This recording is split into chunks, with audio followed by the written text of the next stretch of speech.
So, yan. Binigyan ko po ng treat itong aking alagang aso.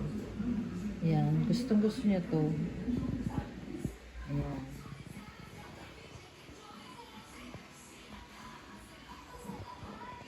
So, bali, ang laman niya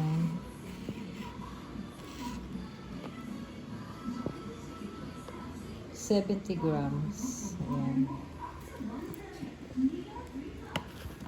Ayan. So, bali, ang laman po niya ay ito. Ayan. Biscuit po siya. Kung gusto niya. Ayan.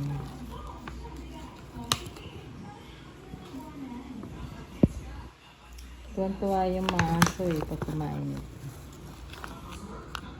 So, yan. Dog treat.